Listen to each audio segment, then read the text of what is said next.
The cool thing about field geology is that you can, even if you read about what that area is supposed to look like, where it's supposed to be from, you go and you look and there's always something that doesn't make sense and that you can't explain right then. And that's what I always have loved about geology, is the questions are like right there in front of you. But in the moment, you're looking at it and you sort of know how it works, but there's some part of it that you just don't know.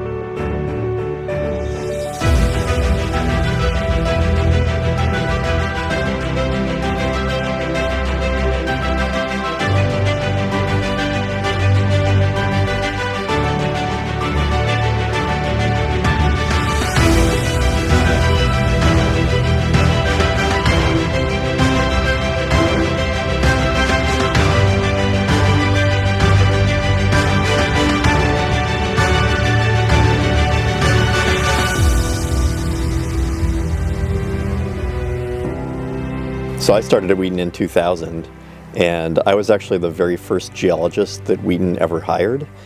So there was no geology at Wheaton before I came. And Matt was the second geologist at Wheaton, and so as soon as there were two, then we'd better do something. It's really the unique geological position that Iceland has, being both mantle hotspot and on a mid-ocean ridge. There's not very many places you can go where you can really see how plate tectonics works up close and personal, and Iceland is one of the few places that you can. It's a magnet for research because there are many things on the Earth that you can only find in Iceland.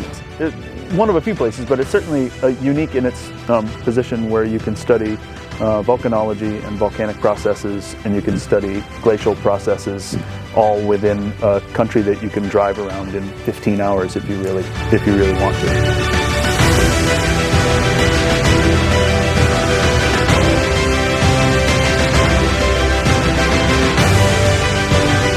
One thing I'm really excited for is to see students, how they wrestle with the problems and the uncertainty that is invariably going to happen when you do field science. It never works out the first time the way that you think it is. But watching students go through the process of thinking through, how do I solve this?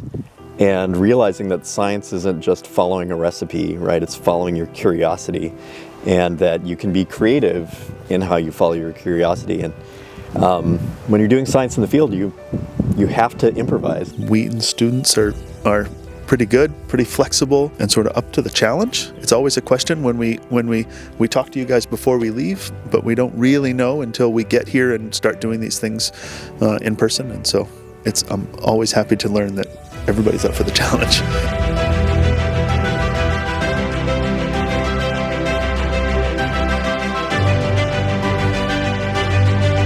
My favorite thing is sort of watching people be like, oh my God, what are we in now? Like, what are we looking at now?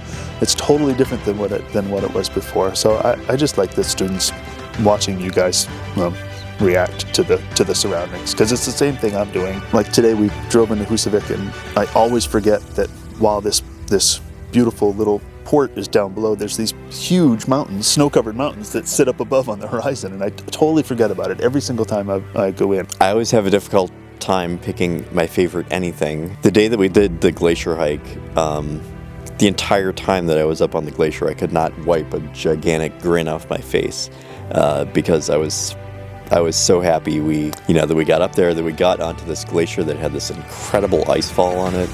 I'd only ever seen ice falls from a distance before, and that was the first time that I had seen it up close.